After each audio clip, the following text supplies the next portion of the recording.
Hello students, आज जो हम टॉपिक पढ़ रहे हैं वो है एक्सरसाइज 6.2 और आज हम पाइथागोरल ट्रिपलेट्स के बारे में जानेंगे।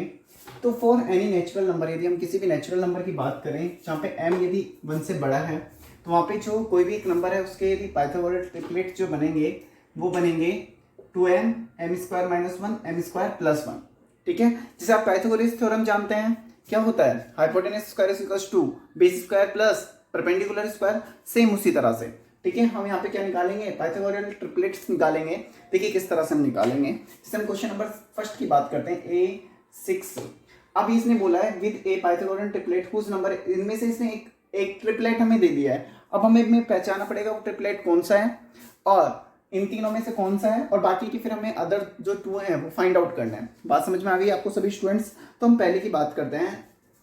यदि हमने मान लिया, अभी आप ये वाला वर्क आप रफ में भी कर सकते हैं, m square minus 1 equals to ये 6 है। मान लिया हमने ये वाला ट्रिपलेट हमें दिया हुआ है, तो यहाँ से हम m करके यदि वैल्यू निकालेंगे वो आ जाएगी 6 प्लस 1 7।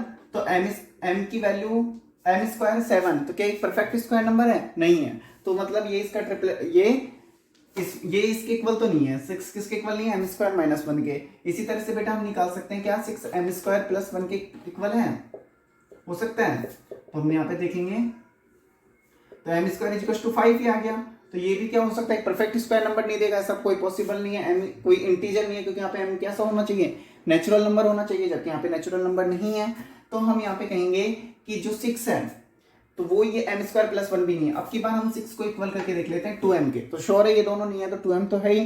तो यहाँ पर स्टूडेंट्स हम क्या करेंगे, 6 को किसके इक्वल रख देंगे, 2m के इक्वल रख देंगे, और यहाँ से हम वैल्यू निकालने की कोशिश करेंगे कि यहाँ से वैल्यू ठीक आ रही है।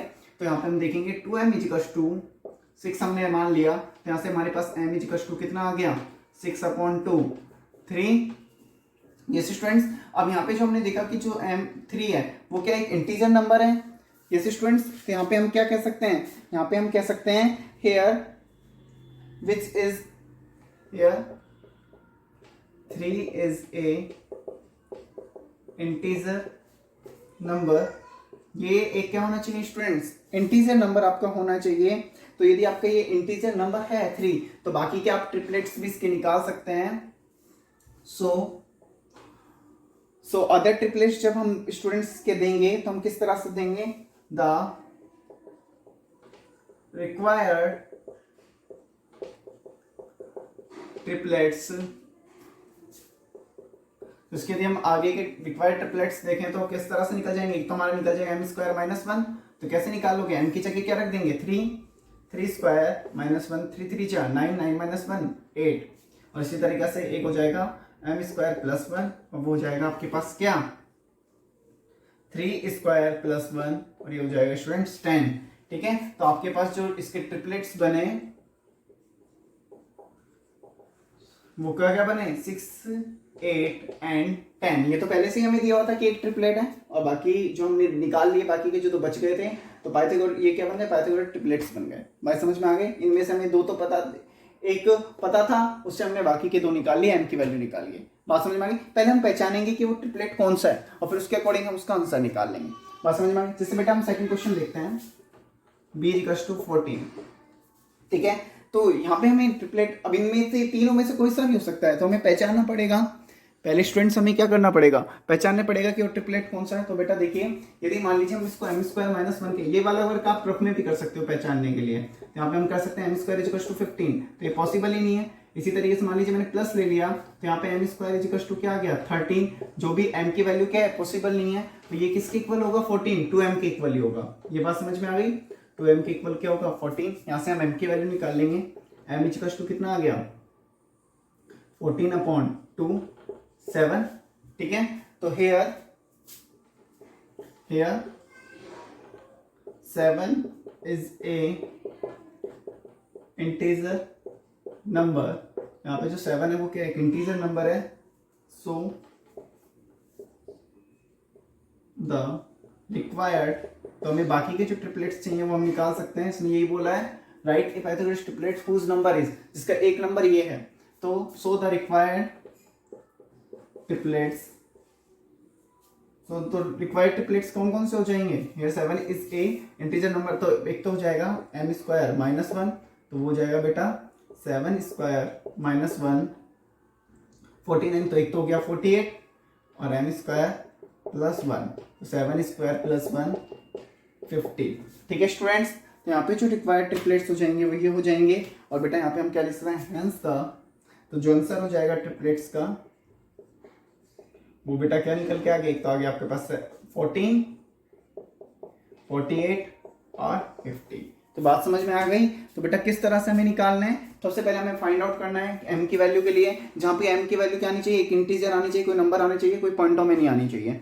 तो यदि हमने वो निकाल लिया तो हम बहुत इजीली उसका क्या निकाल सकते हैं आंसर। बेटा आप एक बात मैं आप सभी से बोलूंगा, वीडियो को पूरा कंप्लीट देखा करें, वीडियो को बीच में ना छोड़ा करें, तभी आपको चीजें अच्छे से समझ में आएंगी। और जो क्वेश्चन मैं आपको यहाँ कराता हूँ वो आप अपनी फेयर नोटबुक में जरूर नोट करें। ठीक है, तो अब आप क्वेश्चन नंबर फर्स्ट और क्वेश्चन नंबर सेकंड अपनी फेयर नोटबुक में नोट कर लीजिए। ऊपर का ये लिखा हुआ भी आप अपनी फेयर नोटबुक में नोट कर लीजिए। मैं आपको थोड़ी देर का टाइम दे रहा हूँ, आप सभी ये वाला वर्क अपनी फेयर नोटबुक में नोट कर लीजिए। वीडियो को स्टॉप कर लीजिए, बीच में पॉज कर लीजिए और ये सारा वर्क अपनी फेयर नोटबुक में नोट कर लीजिए। हो गया स्टूडेंट्स, अब वीडियो को स्टॉप कर लीजिए और ये सारा वर्क अपनी फेयर नोटबुक में नोट कर लीजिए। फिर हम क्वेश्चन नंबर सी देखते हैं 16। तो बेटा स्टेप के क्वेश्चंस में हमारे पास क्या होते हैं ट्रिपलेट्स।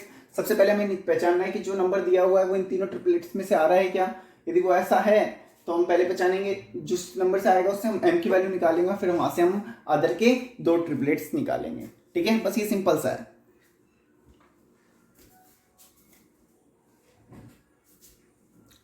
तो आप सब कर चुके होंगे स्टूडेंट्स। इसका क्वेश्चन नंबर सी हम देखते हैं। देखिए यही मैं आपको कर देता हूं। तो यहाँ पे भी हम देखें तो हम पहले m स्क्वायर माइनस 1 ये वाला वर्क आप रफ में कर सकते हैं कि कौन सा ट्रिपलेट है। m स्क्वायर माइनस 1 16 17, तो यहाँ पे ये वाले पॉसिबल नहीं है। इसी तरह से आपकी बार में प्लस 1 के इक्वल करके देख लेता हूँ, तो ये भी क्या हो गया स्टूडेंट्स, पॉसिबल नहीं है। तो यहाँ से हमें पता चला कि एक चीज पॉसिबल नहीं है, तो हम यहाँ से क्या निकाल लेंगे स्टूडेंट्स, हम यहाँ से निकाल लेंगे आपकी बात 2m की, आपकी बार ये 2m के इक्वल तो होगा ही होगा। यहाँ से हम बेटा m की वैल्यू निकालेंगे, वो हमारे पास आ गई 8। तो here 8 is a integer number. तो यहाँ पे जो 8 आ रहा है वो एक इंटीजर नंबर है। सो द रिक्वायर्ड ट्रिपलेट्स, उसके जो रिक्वायर्ड ट्रिपलेट्स होंगे वो कौन कौन से होंगे स्टूडेंट्स। तो यहाँ पे जब हम इसके रिक्वायर्ड ट्रिपलेट्स निकालेंगे तो एक तो हमारे पास बन जाएगा m स्क्वायर प्लस 1 तो हो गया m स्क्वायर प्लस 1 तो हो गया 8 का स्क्वायर प्लस 1 65, और एक हमारे पास बन गया m square minus 1 8 square minus 1 तो ये बन गया 63। ठीक है स्टूडेंट्स, जो यहाँ पे ट्रिपलेट्स निकल के आए वो कौन कौन से हो गए, एक तो हो गया आपका 16, एक हो गया 63 और एक हो गया 65। तो बेटा बात समझ में आई आप सबको हम किस तरह से ट्रिपलेट्स निकालते हैं। तो बेटा बात हम ट्रिपलेट इस तरह से निकालते हैं कि हमें पहले उस नंबर को पहचानना होगा कि हमें कौन सा ट्रिपलेट दिया हुआ है इनमें से। ठीक है, तो हम ये वर्क रफ में भी कर सकते हैं, चाहे तो यहाँ पे भी आप दिखा सकते हैं और बता सकते हैं कि कोई इंटीजर नंबर नहीं है, इंटीजर नंबर नहीं है। ठीक है, लेकिन हम यहाँ से पहचान लेंगे, यहाँ से हम m की वैल्यू निकालेंगे और m की वैल्यू यदि कोई इंटीजर नंबर आ रही है तो उस कंडीशन पे हम उसके बाकी के दो अदर ट्रिपलेट्स भी दे सकते हैं। बात समझ में आई। तो बेटा यही वर्क जो क्वेश्चन मैं आपको यहाँ पे कराता हूँ वो क्वेश्चन आपको अपनी फेयर नोटबुक में करने होते हैं। तो आप ये वर्क अपनी फेयर नोटबुक में नोट कर लीजिए। वीडियो को स्टॉप करके सभी स्टूडेंट्स वीडियो को स्टॉप करें और ये सारा वर्क अपनी फेयर नोटबुक में नोट कर लें। तीनों क्वेश्चन इसके आप अपनी फेयर नोटबुक में नोट कर लीजिए, बहुत ईजी है। ठीक है, सबसे पहले हमें ट्रिपलेट्स पहचानना है कि ट्रिपलेट्स की ये फॉर्म होती है। ठीक है, तो हमें जो भी नंबर दिया हुआ है उससे हमें ट्रिपलेट्स पहचानना होता है स्टूडेंट्स। जब भी हम यदि ट्रिपलेट्स को पहचान लेते हैं तो हमारा क्वेश्चन बहुत ईजी बन जाता है। ठीक है, फिर आगे हमें कुछ ज़्यादा प्रॉब्लम नहीं आएगी, क्वेश्चन बहुत ईजी बन जाएगा, उससे आप इजीली सॉल्व कर पाएंगे। तो आज की वीडियो में इतना ही स्टूडेंट्स। एक बात मैं आप सभी ये वर्क नोट कर लें, एक बात मैं आप सभी से कहूँगा बेटा वीडियो को पूरा कंप्लीट देखा करें लास्ट तक, तभी आपको चीज़ें बहुत अच्छे से समझ में आएंगी। तो वीडियो को सभी स्टूडेंट्स कंप्लीट देखा करें लास्ट तक, तो आपको बहुत अच्छे से चीज़ें समझ में आएंगी। ठीक है स्टूडेंट्स, तो आज की वीडियो में इतना ही। Thank you. आप सभी ये वर्क अपनी फेयर नोटबुक में नोट कर लें और जो क्वेश्चन मैं आपको केवल यहाँ पे कराता हूँ वही क्वेश्चन स्टूडेंट्स आपको अपनी फेयर नोटबुक में नोट करना है। अदर क्वेश्चन की प्रैक्टिस आप अपने रफ नोटबुक में नोट कर लीजिएगा, लेकिन जो क्वेश्चन मैं आपको यहाँ करा रहा हूँ वही आपको अपनी फेयर नोटबुक में नोट करना है। ओके स्टूडेंट्स, तो आप अपने ये वर्क नोट कर लीजिए अपनी फेयर नोटबुक में।